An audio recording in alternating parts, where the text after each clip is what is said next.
Yo, what's up guys? It's me, Lee, back bringing you some more daily NBA news and updates. We got a couple of things to talk about today, so let's not waste any time. Let's get right into it right after a quick word from this video's sponsor, SeatGeek. SeatGeek is the app that is a must-have for NBA fans who enjoy or want to go see games live. They let you see the view from the seat before you purchase, as well as rank the seats on a scale from 1 to 100 to make sure that you are getting the absolute best deal. Speaking of best deal, you can enter the promo code SDSEAT to receive $20 off your first order to make it an even better deal. Download the app in the description box below. But now with that out the way, Lego. What the heck is going on here? For an organization that has experienced so many injuries, especially with their rookies over the past few years, you would think that by now they would have their act together. You would think they would know that a player who literally can't hold his arms up to shoot shouldn't be playing, but yet here we are. Markelle Fultz cannot lift his arms to shoot, and he is still playing. Markelle had a shoulder injury and fluid drained out of the back of his shoulder. He literally cannot raise up his arms to shoot the basketball. He decided to try and fight through the pain to help the team. He had a great attitude. We are committed to finding a solution to get Markelle back to 100%. That's what Markelle Fultz's agent said about the situation, and I find it freaking hilarious how he said, "We're trying to figure out what we can do to help Markelle Fultz get back to 100%. How are we gonna say that he literally can't hold his arm up to shoot and is still playing, and then say we are trying to figure out everything we can do to get him back to 100%? Now, I might not be a surgeon or some type of doctor, have any experience with shoulder injury, and I know this isn't going to be 100% the cure, but here's a phenomenal idea for you guys to try. Try making him sit out games so he doesn't have to use his shoulders at all. Later on that day, though, Fultz's agent released yet another statement about Markelle Fultz. He had a cortisone shot on October 5th, which means fluid was put into his shoulder, not taken out. My earlier intention was to let people know that he's been experiencing discomfort. We will continue to work with Brian Colangelo and the medical staff. Basically, all he said with that statement was, I was wrong. Fluid wasn't taken out of his shoulder, it was put into his shoulder. My bad. But all the other stuff about him literally not being able to raise his arms, yeah, that's still true. What are you doing? I don't care how badly Fultz wants to play. If a player cannot raise his arms, he should not be playing. And it's not even like he's gaining anything from playing right now. Right now, he's averaging 6 points per game on 33% shooting from the field in 19 minutes of action. What good is this doing for Markelle Fultz? Nothing. The dude can't even try and play defense because he can't use his arms. How are you gonna play defense with no arms? And if you've ever watched Markelle Fultz play this year, it is extremely painful to watch. When the Sixers were playing my Pistons a couple of days ago and Markelle Fultz was in the game, you could just look at him and tell something was seriously wrong. Like, that wasn't the same player that we saw in college or that we even saw during the summer league. And all of this falls upon the Sixers management and the medical staff. Time and time again, they make mistakes when it comes to players' health. Earlier this summer, Kwame Brown said the Sixers misdiagnosed the injury that ended his career. They said he only had a hamstring injury, a minor hamstring injury, when it was actually a fracture. Even with Embiid, back in January, Embiid had a knee injury, and the Sixers said it was just a bone bruise, no big deal. They still let Joel Embiid play. And it turned out a week later, they finally did an MRI,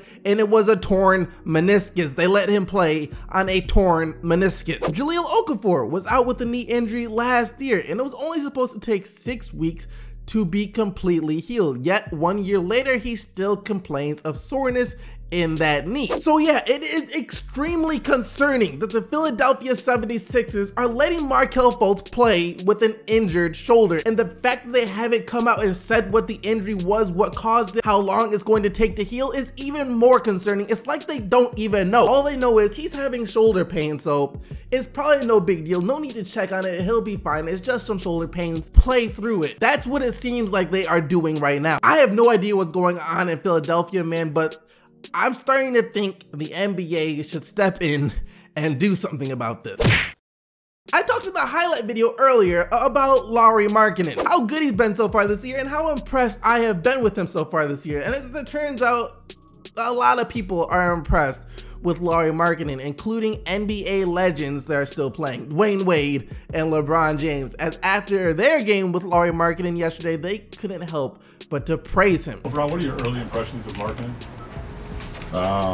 Very confident, very confident. I watched him a lot at Arizona, watched him a lot.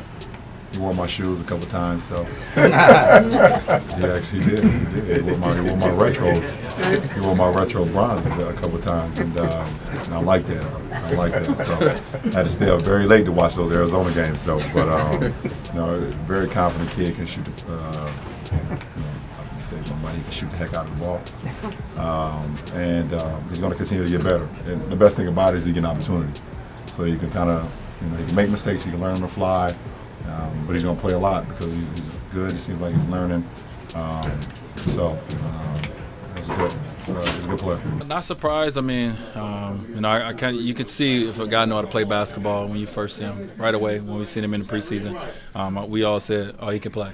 You know, no matter, you know, his age, the guy, he knows how to play basketball, and you know, he's aggressive. You know, he's looking for a shot. He understands, you know, that they need him to score the basketball. And he's doing well. Markkanen's confidence early on in his career already seemed pretty high, but now that he has this endorsement, this approval, whatever you want to call it, of LeBron James and Dwyane Wade, I'm sure his confidence is only going to continue to grow and grow. This could be like the whole Kristaps Porzingis situation 2.0. When the Knicks drafted him, everyone questioned him, Knicks fans cried, but it turns out they made the right decision. When the Bulls drafted Markkanen, everyone was like, they should have drafted Dennis Smith Jr. I'm not saying that Markkanen is better than Dennis Smith Jr. I'm not saying who's better, because there's no way to tell who will have the better career and turn out to be the better player right now. All I'm saying is that it looks like the Bulls didn't mess up with their pick. A mix of LeBron James and Kevin Durant. That's how most people describe Giannis Antetokounmpo right now. He has the physical build of Kevin Durant and has kind of the dominance of LeBron James in the paint. I just realized that this was on the wrong thing the entire time. That's better. However, head coach of the Bucks, Jason Kidd, has a different way of describing Giannis Antetokounmpo. He can be Magic Johnson and Kevin Garnett. When he puts his mind to it, he can do everything defensively. Magic Johnson and Kevin Garnett. I'm just trying to wrap my mind around what a player like that would even look like. And all that comes to my mind right now is freaking 100% pure dominance in almost every aspect of the game. Scoring, passing, defending, rebounding, everything in the game, just dominance. And come to think of it, that does kind of sound like Giannis Antetokounmpo right now. Lastly, just a very quick update on the whole Eric Bledsoe situation, because it sounds like Eric Bledsoe might not be going anywhere anytime soon. Now that I said that, he's probably gonna get traded before I even get the chance to upload this video, and I'm going to look like a complete fool. But as I was saying, it doesn't look like Eric Bledsoe was going anywhere anytime soon, because the Phoenix Suns are asking for a bit too much in return for Eric Bledsoe. Reports came out yesterday saying that the Phoenix Suns want a young star with, quote, significant talent in exchange for Bledsoe. Now, Bledsoe is a really good player, and I'm not gonna say the Suns should give him away for nothing or shouldn't get anything in return for him, but it kind of sounds like they want a package similar to what the Cleveland Cavaliers were able to snag for Kyrie Irving, since that's exactly what the Cavs said they wanted for Kyrie Irving, a young player with significant talent. And if the Phoenix Suns think they're about to get anything close to like what the Cavs got in exchange for Kyrie Irving for Eric Bledsoe, then they must be on some of that strong stuff. Question of the day: should the NBA step in on the Markelle Fultz situation? Let me know what you think down in the comment section below, but now let's take a look at what you guys said in yesterday's video. And yesterday, I asked you guys how you felt about Joel Embiid coming out and saying that Andre Drummond plays zero defense, and here is what you said. Question of the day: I am an unbiased fan, and I think JoJo is one of the greatest centers of all time, and Drummond should consider himself lucky to be playing in the same era. Question of the day: honestly, Joel isn't wrong, and I'm a Pistons fan. This is good for him though, because maybe he'll now actually try on the defensive end. Question of the day: I think it's hilarious. Joel Embiid is such a great player in his short time on the court, so why shouldn't he trash talk? If you walk the walk, you're allowed to talk the talk. I'd say Embiid can walk the walk about 31% of the time. The other 69% of the time, I'd say he can definitely clutch the crutch or wheel the chair though. He was right for what he said yesterday. I mean, anytime a player drops